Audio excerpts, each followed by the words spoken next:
Hello children, welcome to English classes. In this class, we are going to start Unit 2 of our English text. Are you ready? Of course, you are always ready. Right, see here. Do you know this man? Can you identify this great person? He is popularly known as the Missile Man of India, a paper boy who became the President of India. Right, many of you can identify this person, this great man. He is none other than Aul Fakir Jainuddin Abdul Kalam, what we say APJ Abdul Kalam, Dr. APJ Abdul Kalam.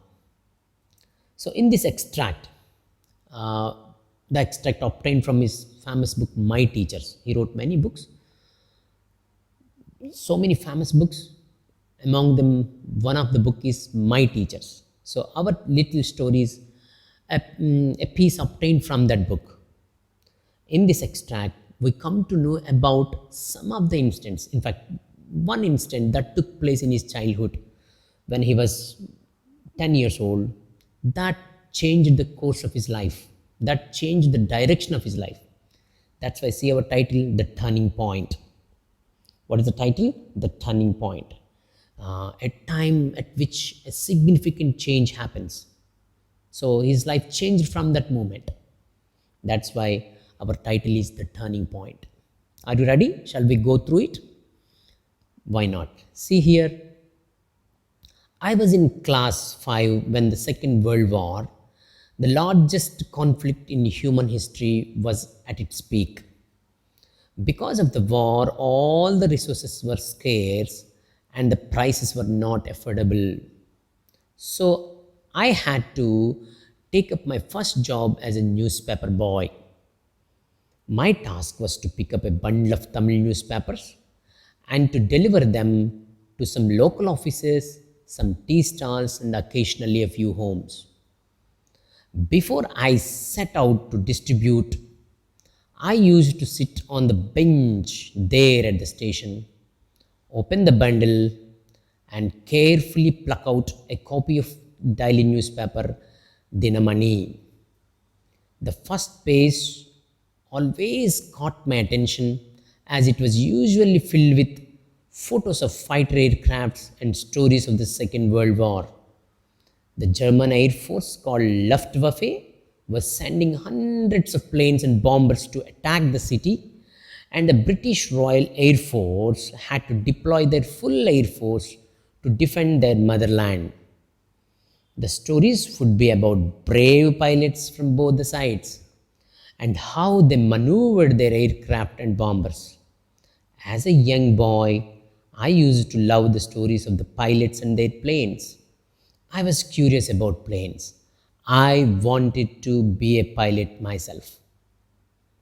See here in the first story, we can easily identify that it was a story of a fifth class boy or 10 years old boy. So our Kalamji was 10 years old then. So then Second World War was going on. A huge battle, a big fight. Many people lost their lives. Many people lost their jobs. So two world wars happened in our history, First World War and Second World War. So at the time of Abdul Kalam ji, when he was in fifth class or something, Second World War was going on. Even though it happened outside of our country, its impact is on our country also. So that's why all prices were gone higher. All the prices of goods were not affordable at all to many people. That's why people started looking for some works, different jobs to earn some money, to run their lives. So that's why this boy also joined as, see, my first job as a newspaper boy. He joined as a newspaper boy because all the resources were scarce, very rare, and then the prices were not affordable. They are not able to bear those prices, very high. So that's why he joined as a newspaper boy at the age of 10 years when he was studying fifth class. So Many of you may work as paper boys. I know some of the boys who are working as paper boys. The job, the nature of the job. So you have to go early in the morning, pick up all those papers, and you need to distribute them to various places. Similarly, this boy pick up all the bundles of newspapers and deliver them to some local offices, some tea stalls, and occasionally a few homes. Before he set out to distribute those papers, he used to do one thing. Yes, many of you also will do like this, I know that. He used to sit on the bench at that station. There is a station, some station is there, and he used to sit on the bench, open the bundle quickly and pluck a paper out of it. The paper name is Dinamani. He used to distribute these papers, Dinamani papers. So he pluck out a paper, and he always wanted to know the happenings of the things happening around at that time. And usually, since the World War was going on, the first page was filled with all these war news, Second World War news. See here, the first page always caught my attention, as it was usually filled with the photos of fighter aircrafts and stories of the Second World War. So that's the burning topic then. That's why first page was filled with photos of aircrafts, that planes, aeroplanes, bombs, bombing the enemies, all these photos. So all these news came next day in the paper. So this boy was very curious, very anxious to know those happenings of that war. See, the stories would be about brave pilots from both the sides. Yes, first page. Oh, some stories about those soldiers, brave soldiers, how they attacked enemies, how they got victory. Like that, he used to study, used to read all those things, and how they maneuvered the aircraft and bombers. So they see how tactfully they follow the other planes. Suppose one plane is going this way and other plane followed by it is also goes in this way, and attack it. So all these driving skills, pilot skills, he started to observe those things. As a young boy, I used to love the stories of the pilots and their planes. Yes, he loved those stories of pilots and planes, because war that time, air war is at its peak. Planes, aircrafts, bombings, all these things. I was curious about planes, so he started focusing on planes. He was very curious about aeroplanes, that jet aircrafts. I wanted to be a pilot myself. See how all these influenced his mind. That's why he made up his mind to become a pilot. He wanted to drive the plane. He wanted to drive that aircrafts. That's why he made up his mind. He decided to become a pilot. Back in my village, there were few people with whom I could discuss about aircrafts. So he wanted to discuss with others. He wanted to share his feelings with others. But after all, he's from a poor village. Many of them were illiterates. Nobody has shown any interest to listen to this little boy about his stories and all these things. I belong to a poor family where nobody went to school. Even though he wanted to discuss with his family members, but in his family members also nobody is ready to listen to him, because he was the only boy going to school. All the rest were illiterates. However, I had the advantage of being the company of great teachers. Underline this statement, underline this sentence. However, I had the advantage of being in the company of great teachers. He was going to school. He was the only one going to school from his family. But fortunately, he had the company of good teachers. He had good teachers in his school. My curiosity grew in science because of a very special teacher when I was 10-year-old boy in class 5. This was indeed a life-changing event. My science teacher's name was Sri Siva Subramanya Iyer. One day, Okay, his curiosity increased in science. So he saw all those things happenings of Second World War, and his intention, his focus was on those aeroplanes, aircrafts, etc., etc. Those were flying higher. Little boy, he thought like that, and as he told, in his school there was a science teacher, a very special science teacher named Sri Siva Subramanya Iyer. His science teacher name was Siva Subramanya Iyer. So he's a very special teacher. Abdul Kalam ji expressing that he's a very special teacher when I was 10-year-old boy in class 5th. So this was indeed a life-changing event. So having that teacher, having that very special science teacher is so important in his life. He felt like that. It was so important thing happened in my life, having that science teacher. So one day, the topic of discussion in our class of 65, one day the topic of discussion in our class of 65 was how birds fly. So one day in his class contained, Abdul Kalam's class contained 65 pupils. So one day in this class, they were discussing about how birds fly. The teacher started explaining about how birds fly. So he drew a sketch of a bird with tail, wings and feathers, a head on the board, and explained how a bird flew. So the teacher, Iyer sir, started explaining about how birds fly by drawing some picture of the bird and showing its wings, tail, etc., etc. He explained how a bird could lift itself, how it could lift itself, bird, fly and change direction by using its wing and the tail. So birds use all these things to go in their own way, fly. So birds fly. So he started explaining to these little kids about all these things in his class, how birds fly. This is the topic of discussion.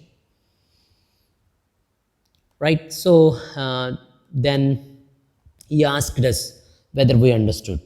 So after finishing his lesson, teacher asked, children, did you understand? Did you grab the essence of this principle? He asked the children. We gave a gloomy reply, no. The children kept some blank faces and said, no, we haven't understood anything.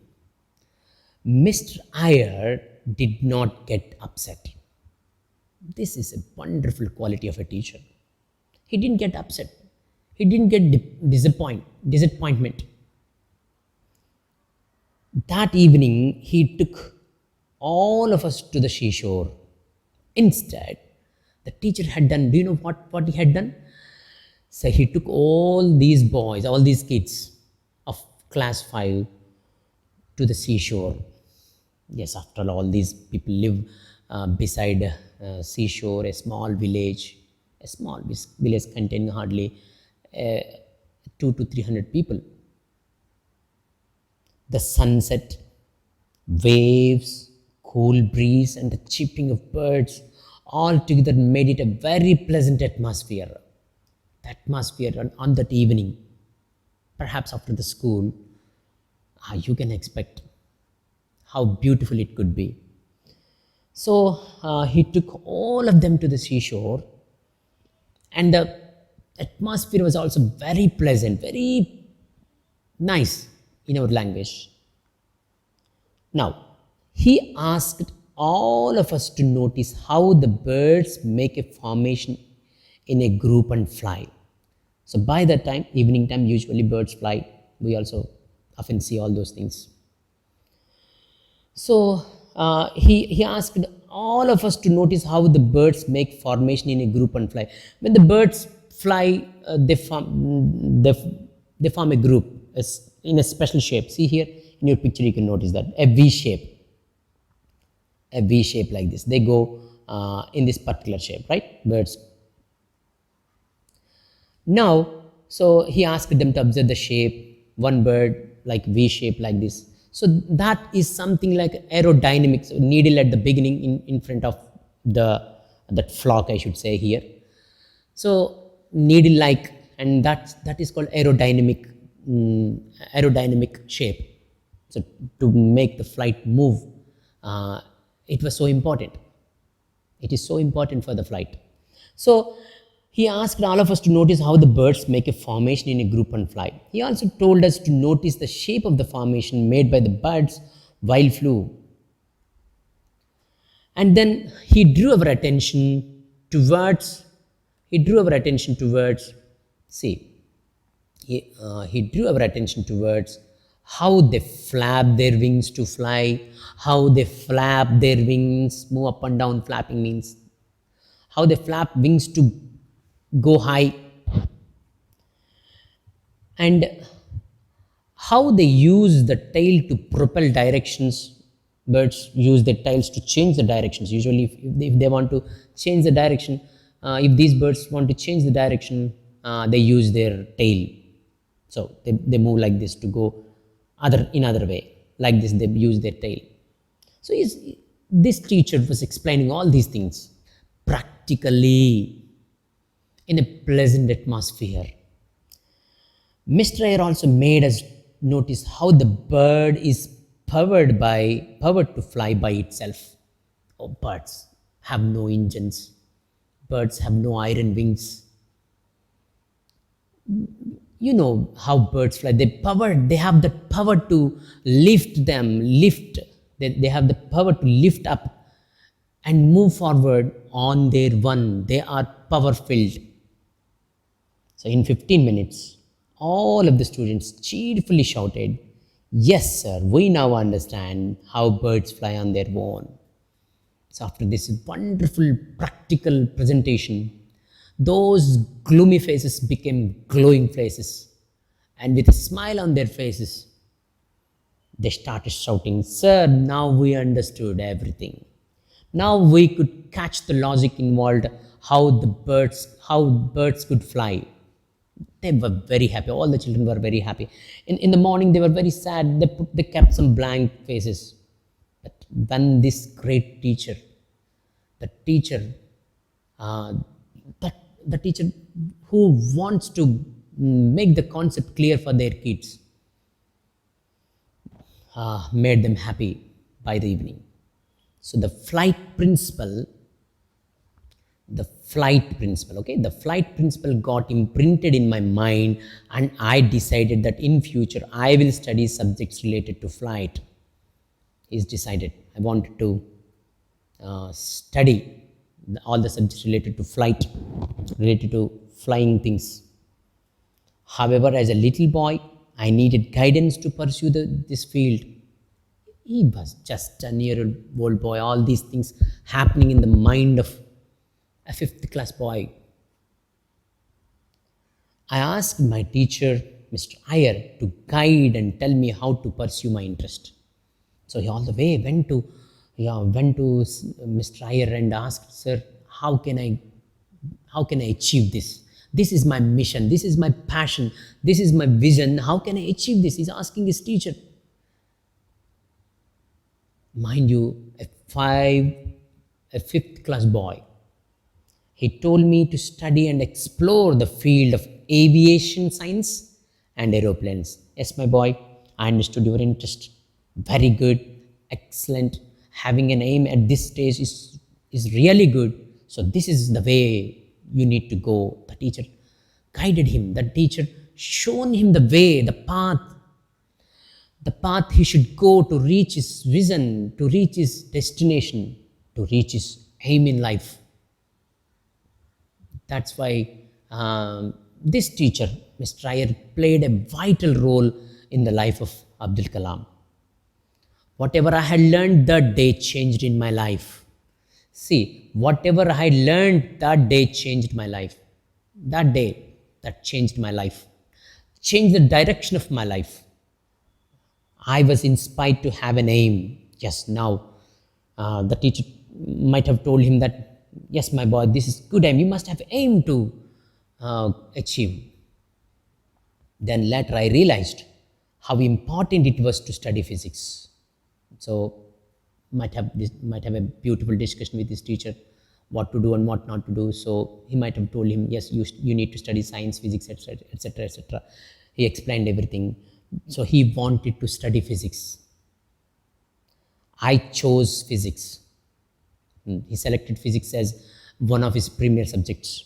I opted for aeronautical engineering at the Indian Institute of Technology, Madras. He chose physics. Uh, he opted for aeronautical engineering in IIT Madras. He finished high school, college, etc., etc., and he got seat in IIT Madras. You know IIT Madras? It's one of the best institute for world, I should say. Yes, IIT Madras. Some of the sons or daughters of our teachers also got seats in IITs. Prestigious, a dream university, a dream place to the many talented children. Okay, so this person got seat in IIT Madras. See how he was traveling towards his destination. The commitment, observe his commitment to do what he wanted to do. That's really important. So then I became an aeronautical engineer and space technologist. Yes, he finished the course successfully. He became an aeronautical engineer, an engineer related to aeroplanes, etc., etc. And he became a space technologist. Mr. Ayer's class had transformed my life. See, Mr. Ayer's class, the class that was taken on the seashore that evening, transformed his life, which led me to make a profession out of my passion. So he opted for a profession from his passion, a strong desire. He wanted to become something. So he traveled all the way in that direction. Aeronautics, or the science of flight. Aeronautics means the science of flight, all these related to aeroplanes, space, etc., etc., etc., was special to me. Yes, it was very special to him, because right from the childhood, when he started reading those newspapers, his curiosity was in those things. He wanted to fly high. He wanted to go high. My career began in this field. So he started his career in this aeronautical field. See, after graduating from IIT Madras, after finishing in Madras, see, let me show this. After graduating from IIT Madras, Dr. Abdul Kalam had joined DRDO, Defense Research and Development Organization. He went to an organization, DRDO, and had designed helicopters for the Indian Army. Oh, he designed some helicopters for Indian Army. So great. He was later transferred to the Indian Space Research Organization, ISRO. Then he shifted to ISRO, one more prestigious organization of our nation. He moved to ISRO and had worked as the project director for SLV-3, India's first indigenous satellite launch vehicle. There he became project director for SLVs, satellite launching vehicles. You know satellites? Satellites, all of mobile phones, internet, all these work through satellites. So satellites will be carried in some vehicles, launching. Those are called launching vehicles. So these launching vehicles take all those satellites to the space and drop there beyond the gravity of the Earth. Then those satellites will roam there. So through that, all these signals will come back for us. So how great these vehicles go and drop there and come back. Wonderful. So for such satellite launching vehicles, he became the project director. And the prominence, the significance of this SLV-3 is, it is our India's first native satellite launching vehicle. Our country made on its own. Until then, they depended on other countries like Russia, America to manufacture all these launching vehicles. But this SLV-3, for which our Abdul Kalam ji was director, purely made in our India. It's our own satellite SLV-3. So great. He was the project director for that. In the year 1980, he had joined the Indian missile program. Okay, missiles, bombs to attack enemies, right? And had made two missiles, namely Agni and Prithvi for the Indian Army. Oh, great! See, he made some. He made some helicopters for Indian Army. He designed some helicopters for Indian Army, and now he made two missiles, namely Agni and Prithvi missiles. Right? So, see, he is the architect of these missiles, Agni and Prithvi, like things. And that's why people affectionately call him as the missile man of India. That's what I told at the beginning. So he was affectionately called him, we call him the missile man of India. Later on, he had got a chance to work as a chief scientific advisor to the Prime Minister of India from 1992 to 1999. So he got a chance uh, to become an advisor for the Prime Minister from 1992 to 99, around 7 to 8 years. So see, he might have thought of becoming flying higher, but his position was also getting higher and higher. In the year 2002, he was elected as the 11th President of India anonymously by all political parties. So really great. See, in 2002, he became the President of our country.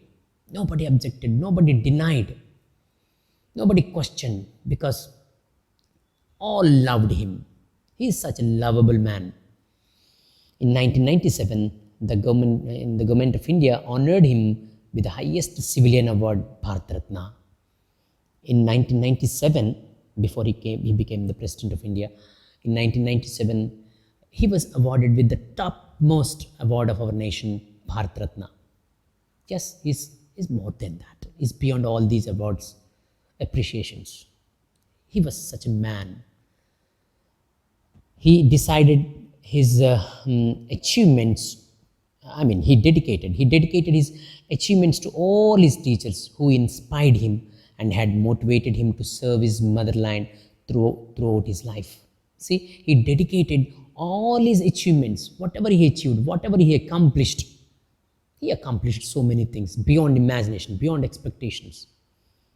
But he dedicated all those to the teachers who inspired him, motivated him. Come on, my boy, you can do this. You have this potential. You have the capability of becoming this. You need to serve our motherland. Likewise, teachers used to encourage him, motivate him. So to all those teachers, he dedicated all his achievements. In his autobiography, The Wings of Fire, his autobiography, okay? Wings of Fire, we all must read that. It's a wonderful book. And one more book is that, The Ignited Minds, Wings of Fire, Ignited Minds. Likewise, and our chapter, our extract is from My Teachers. All these super books, we all must get them and study them. In his autobiography, The Wings of Fire, he had mentioned that his teacher, Siva Subramanya Iyer's lecture was the turning point for all his accomplishments. See? He had mentioned that his teacher, Siva Subramanya Iyer's lecture, the class that was taken on the seashore that night, that evening, made him to change his direction. Totally changed his life. May not be realized at that time since he was a very small boy, but its impact was eternal in his life. See, that's why he was trying to give all the credit to his sir, Subramanya Iyer sir, and that's why he was expressing that it was the turning point in my life, that lecture, that class. So this is the turning point in Abdul Kalam's life.